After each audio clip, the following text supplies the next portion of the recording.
Hi, hello mabuhay! Welcome to my vlog! It's me, January LPT, and more your Kapampangan camera vlogger na nagsasabing manyaman ni maging Kapampangan. Okay, so just for today's video mga kapatid, today is March 27, 2024 of course. Ayan, so Whole Wednesday na po tayo. And ayan, kaagaling ko lang sa work. Then hindi na ako nakapagsimba today. Just because yun nga ang layo pa ng biyahe natin from Apalit, Pampanga going here to Santa Ana, Pampanga, traveling almost 1.5 hour considering the traffic. And so ang dami ko nakita mga nagpipinitensya, though umuulan, pero alam mo yun yung panata talaga, sakripisyo ng mga Katoliko, ayan, pag sumasapit talaga yung Holy Week. So nakita ko sila na napakarami nilang mga nagbubuhat ng krus, some part of San Matias, Pampanga. Then, yun, sa Cathedral ng City of San Fernando, Pampanga. Then, sa part ng San Pablo, Mexico. And so, napakadami nila.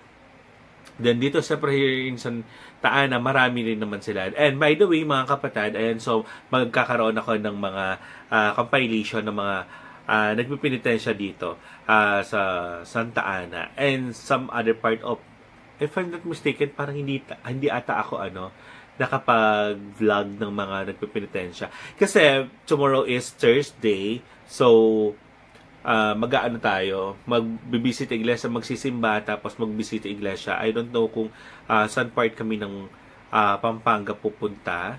Ayan, tignan natin, and hopefully, syempre, sana makapag-vlog tayo doon. Then, yung ano natin, tawag dito, yung compilation ng mga nagpipintensya, yun yung gagawin ko. Tapos, yung mga compilation ng mga napuntahan nating simbahan, dapat maka 7 simbahan tayo, or 7 simbahan. So, ngayon, papakita ko sa inyo, this video is kung paano dinaos ng parokya ng Santa Ana yung prosesyon ng Holy Wednesday, which is kasi umuulan ngayon dito sa Santa Ana.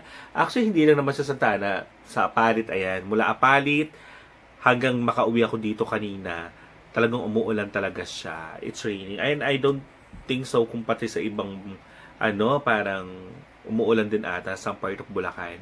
Ayan. Sa Manila, yes, Manila, alam ko umuulan today. Ayan. So, ang daming mga, kapag pag Holy Week, ang daming mga, dito na mga santo or imahen na mga antigo ang lumalabas, ayan, at nakikilahok sa nasabing prosesyon. Isa na dito ang mahal na Birheng Maria, yun yung tinatanggalan ng belo, tapos, yung pananalangin sa halamanan.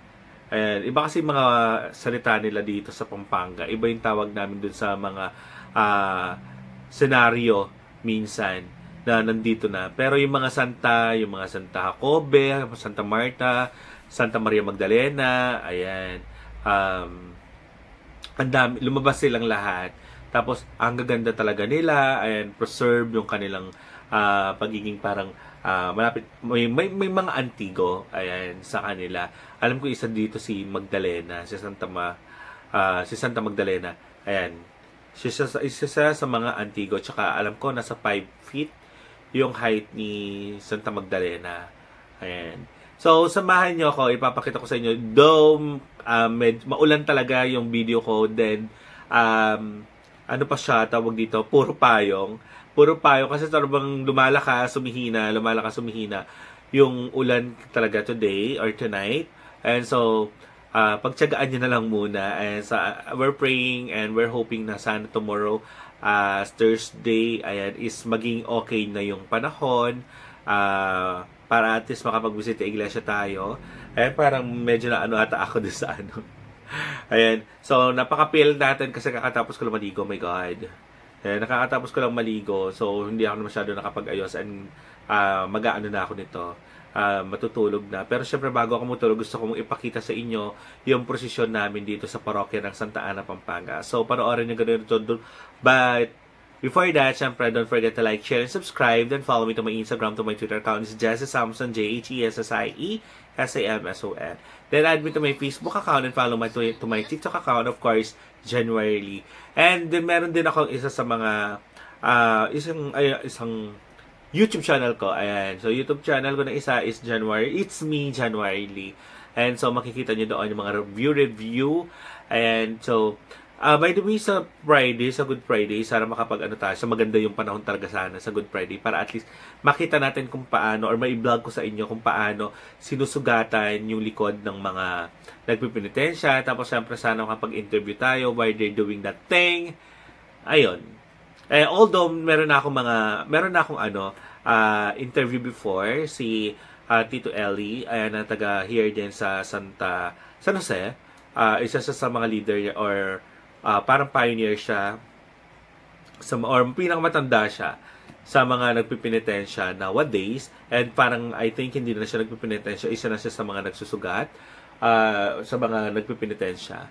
Ayan, so dito rin daw dadaan yung mga taga-ibang barangay na nagpipinitensya. So we're expecting, or I am expecting na on Friday, mahabang prosesyon ng mga nagpipinitensya ang makikita ko or may iba-vlog ko sa inyo, mai-share ko dito mismo sa harap ng bahay natin. And yung tradition or yung panata namin na gusto ko ulit ibalik, yun yung pamimigay ng itlog, nilagang itlog at inumin sa mga dadaan na magpipinitensya.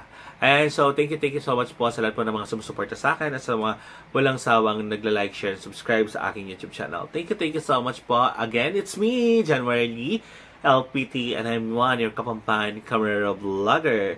And so, thank you so much po. God bless. A few moments later. Pero please,